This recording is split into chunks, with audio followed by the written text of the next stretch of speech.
HIV/AIDS public health problem affects millions of people globally. The HIV/AIDS crisis was examined in two developed countries, the US and Canada, and one developing country, South Africa. Both similarities and differences will be presented on how each country is handling HIV/AIDS through the healthcare, social, and governmental lenses. First, to give some background information on the transmission and prevalence of HIV/AIDS, there are misconceptions about the transmission of HIV, such as HIV being spread through saliva. HIV is actually spread through blood and other body fluids, often through condomless sex, sharing drug injection equipment, and perinatal transmission. HIV infections disproportionately affect certain countries. Data on percentages of populations who are HIV positive show that South Africa has a much higher percentage of HIV positive population, while less American and Canadian citizens are HIV positive.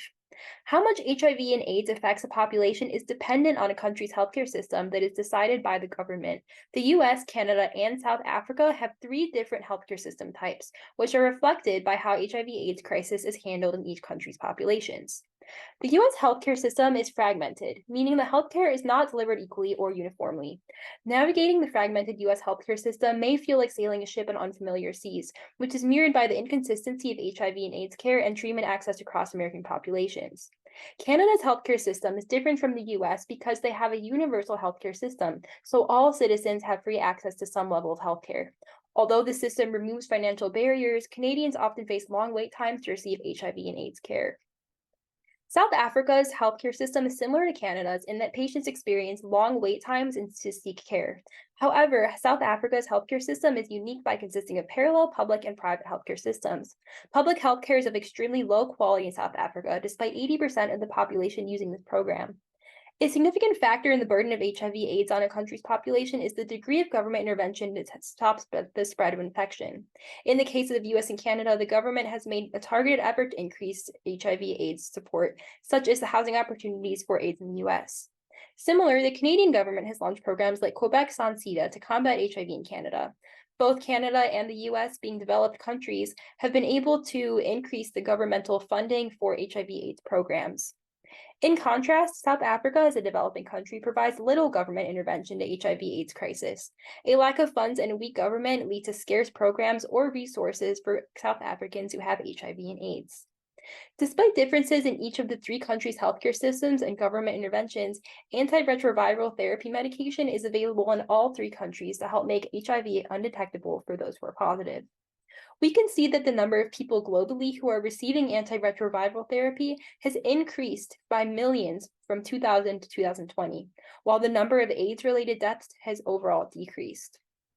Although the state of treatment and deaths related to HIV/AIDS has improved in recent decades, discrimination toward those who are HIV positive and who have AIDS still run rampant globally.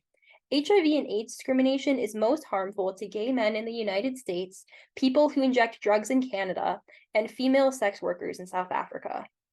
Although the groups that experience the most discrimination for HIV and AIDS vary across the three countries, all have one similarity, that there is historically deeply rooted shame and discrimination associated with HIV and AIDS. These negative perceptions have manifested in a global stigma surrounding HIV and AIDS. The social isolation and discrimination from having HIV and AIDS presents in poor social support, perceived stigma, depression, and even suicidal ideation and attempts. However, in recent years, positive social movements have become more common in combating social stigma surrounding HIV and AIDS. Canadian organizations such as AIDS Action Now work to change the public's perception of HIV/AIDS and demonstrate that HIV-positive people can lead happy and fulfilling lives. Similar to Canadians, Americans have also become more accepting of HIV-positive people. From antiretroviral therapies and governmental support, HIV is no longer seen as a death sentence in developed countries, such as Canada and America. The number of people living with HIV has increased since 1990 by HIV becoming more treatable and their lifespan increasing. The trajectory of HIV/AIDS from a global perspective is generally positive, and we can see this through the recent decrease in deaths and infections related to HIV and AIDS. The fight against HIV/AIDS has turned into a global event, with World AIDS Day occurring annually to spread awareness of HIV/AIDS. Countries have come together to recognize this public health crisis, and people are becoming more supportive rather than discriminatory. Overall, developed countries like the US and Canada have more HIV/AIDS government interventions than do developing countries like South Africa. Different healthcare systems lead to varying levels of accessibility to care, yet all three countries have antiretroviral therapy. The future of HIV/AIDS is overall positive in terms of burden and social acceptance, though these improvements are accelerated in developed countries compared to developing countries. Thank you.